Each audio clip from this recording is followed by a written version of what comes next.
Welcome back, everybody. This is Urban Sprawl. I'm No Spring Chicken, and Happy New Year. It is a little bit late, and I do apologise for that, but I hope you had a lovely New Year, and 2026 has started off well for you. This year, I've got a few big plans.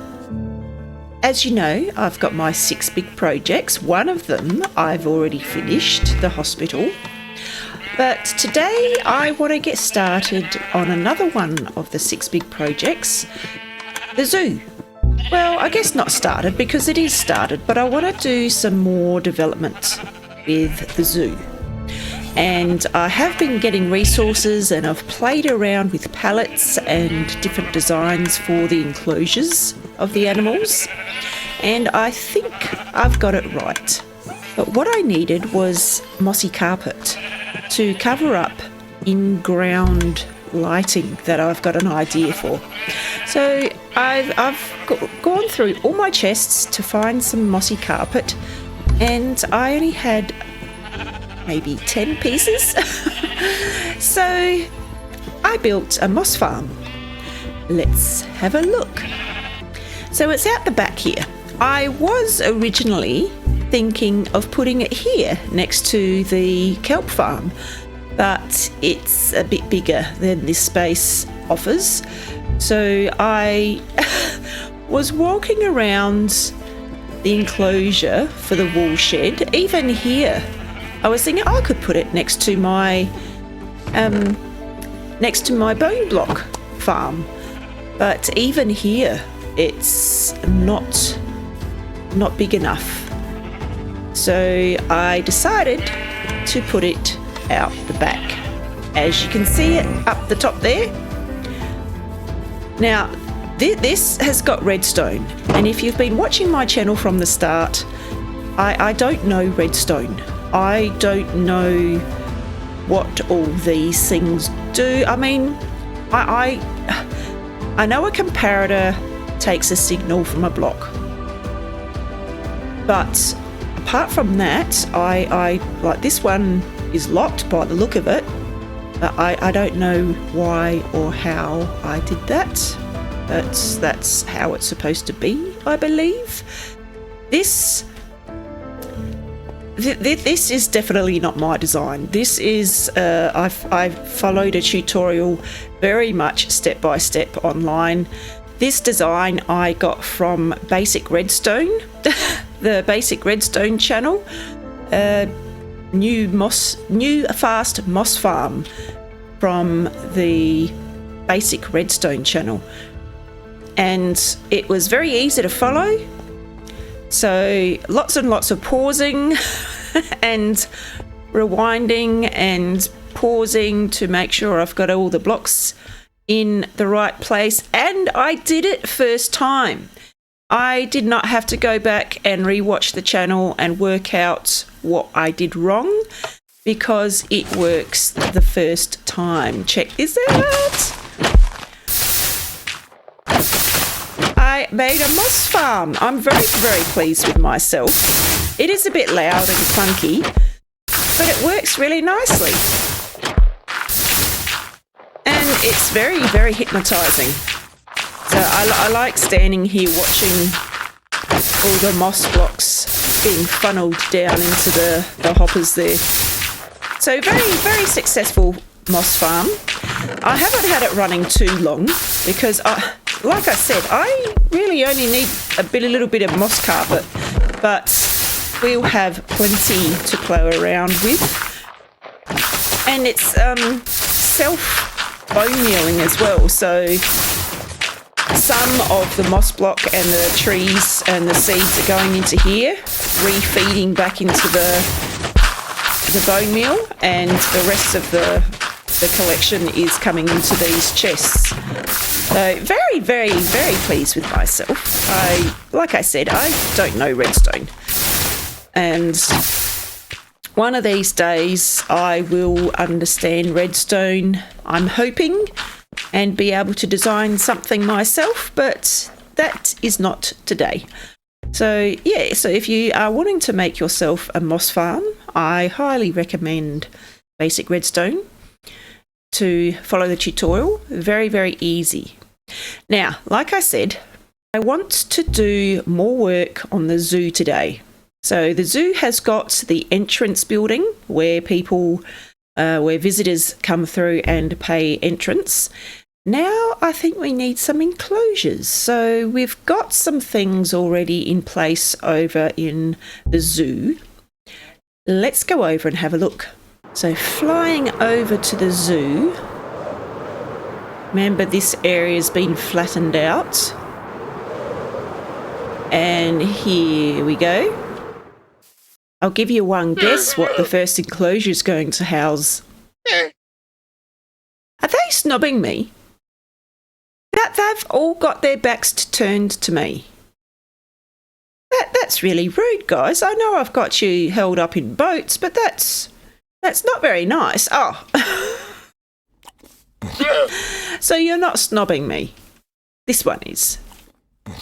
But the brown one's friendly.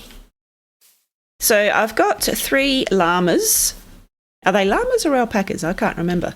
But we've got 3 different coloured versions of the llama in boats. I just took them from up on the hill there, and I'm pretty sure I've got a clip to show you of that fun that we had. But I thought this can be their enclosure here, close to the entrance, thinking until the whole zoo is up and running and we have our grand opening, we'll start from the entrance building and we'll work our way out. So, I mean, we could put them here. These 2 enclosures are closer to the entrance building, but I decided we'd pop it around the corner. So this is going to be the llama/alpaca enclosure. Just not sure if it's going to be big enough, but it is just a guide. So these markings on the floor are just guides where enclosures could be. We could put another one here, but I was thinking we could have a cafe here. If you remember, I can't remember what I called it, but it was a really cool name. Ruined Portal Cafe, that's right. So Ruined Portal Cafe is either going to go up here or go down on the lower level with the actual ruined portal that I dismantled quite some time ago. Can you believe I've been YouTubing? I've been in this village for over a year. And wow, it has changed. And I'm very pleased with the progress. But that's what today's episode's going to be about. Making an enclosure for these 3.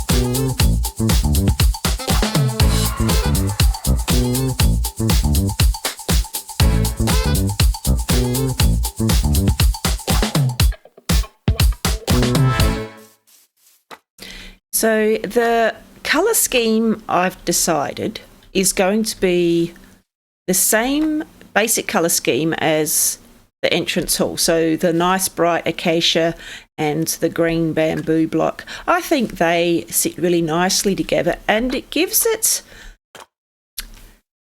a zoo feeling.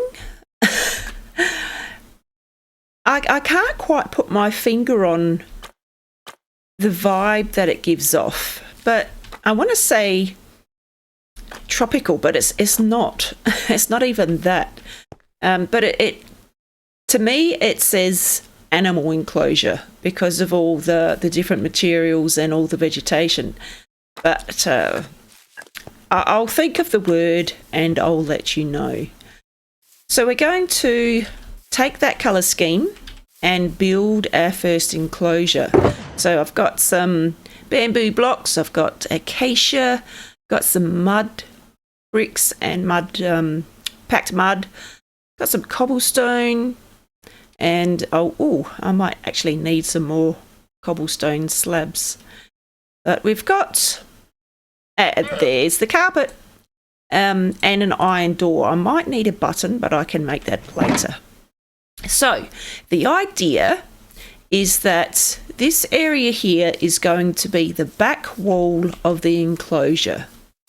So as we're coming up here, we're going to see what might be an ugly back wall, but I can always put more bamboo and vegetation in front of it to hide it a little bit.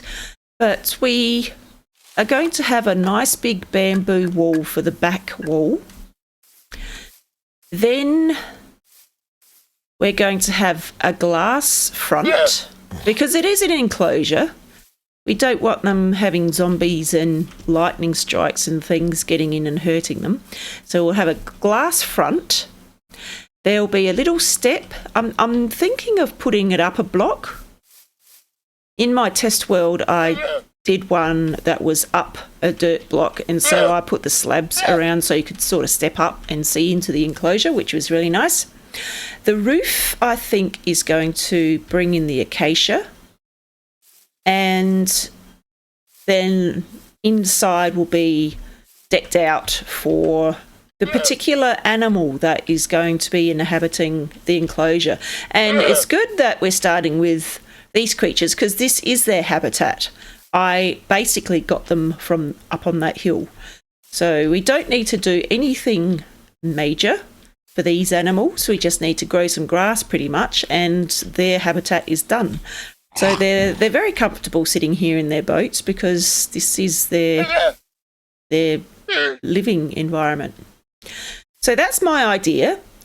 One thing that's not in my shulker box is the glass, and that is smelting over in the wool shed.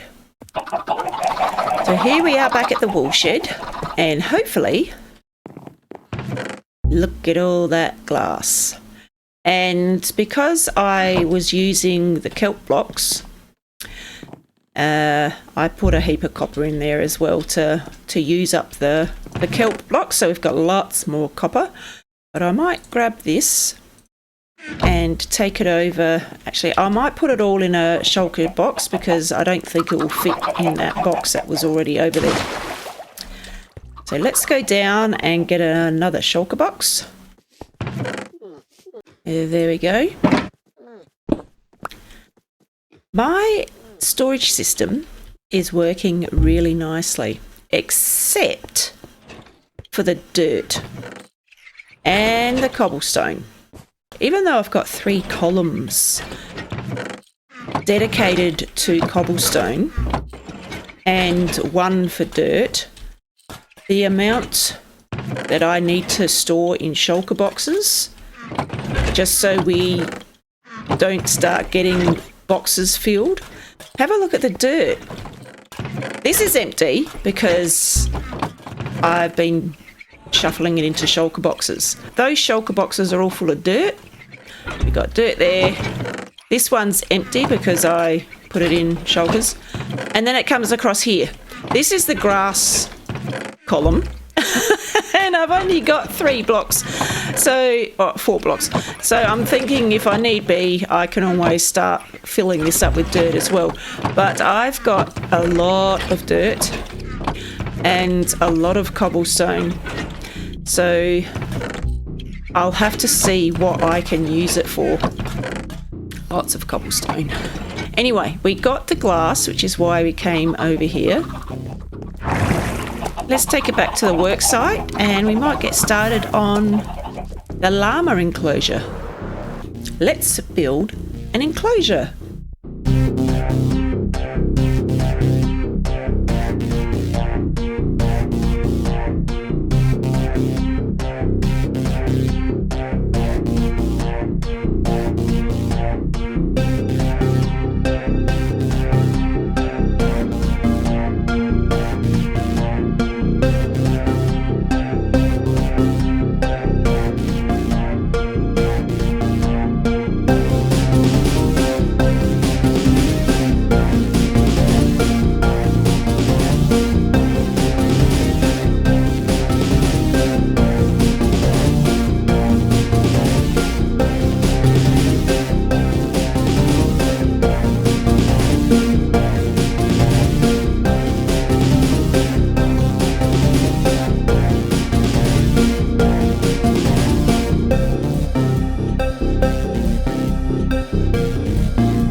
enclosure is finished, and there have been some changes to what you've seen in past episodes.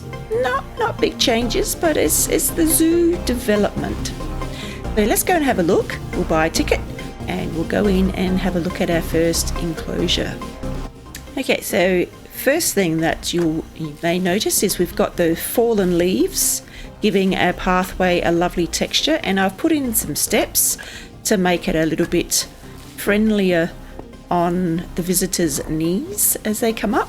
One thing that I have changed is the lanterns. I would really like to put in some more copper lanterns. I want to swap these ones out for the copper, because that green and orange really matches the colour scheme that I've been using.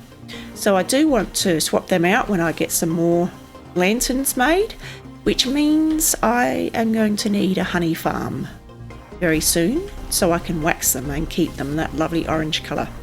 There's more little steps, and here we come to, there will be a fork in the road here, so one section will go off that way and then we'll go around this lovely, see what I mean? Those orange lanterns are really pretty. So we come around here and we are now approaching our first enclosure. The path winds around here, and there we go. We've got our lovely llamas happily settled into their enclosure.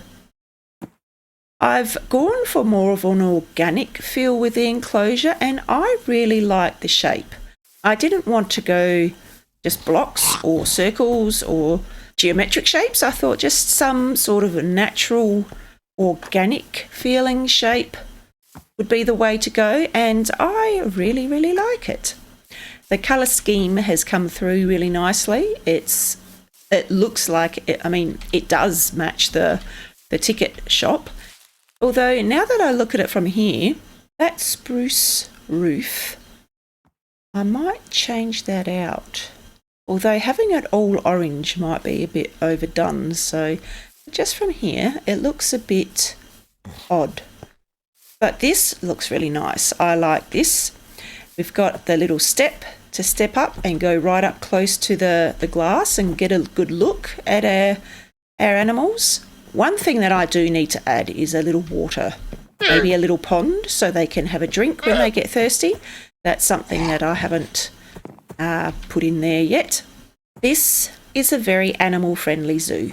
I know some people still don't like zoos because animals can be treated poorly and kept in enclosures that are far too small for them or don't allow for particular characteristics of the animals. This is a very animal-friendly zoo. The animals are very well looked after. We're going to attempt to make enclosures that suit the animals. So animals that come from colder climates will have ice and snow and things like that. We may even have some snow golems keeping them cool. Animals from the deserts will have sand and sandstone and cactus. We really want to make our animals comfortable. So don't be alarmed. The animals are very well treated and they're fed regularly. So yes, there's our enclosure. The track will continue, but what I plan to do is gradually build the zoo out. So next episode we might work on this enclosure. I don't know what this enclosure is going to hold, what sort of animal or what sort of environment it will have, but that's my idea, is that every now and then I might build a new enclosure in between my other big projects. But as far as the first enclosure goes, I really like it. And here we've got some seats so visitors can sit down and enjoy the nice open space, look at maps and information about the animals, just relax. I've used the bookshelves, or the shelves I think they're called, and they look very, very comfortable to sit on. Yeah, there's a little seating area, so I might scatter those around the different areas like this where there's a bit of an opening but no animals, just so visitors can sit down. I really like how the zoo's coming along. Out here though, I would really like some ideas. When I first started terraforming this area, I was thinking of putting in a retaining wall. Instead of having the dirt meet the bamboo, that browny colour doesn't match that lovely bright green very well, and I was thinking of swapping it out. I tried putting some bamboo in the way to sort of hide the dirt, but it's not doing a very good job, I don't think. So let me know if you think I should put in a retaining wall, maybe like the cobblestone retaining walls we've got up on the hill, or some other sort of stone, maybe a combination, get some different textures in there. But it is going to be quite prominent, especially around this section where there is quite a bit of an incline in the terrain. So there is going to be quite a big long wall here underneath the ruined portal cafe. We have to take that into consideration. It is going to be quite a dominant area.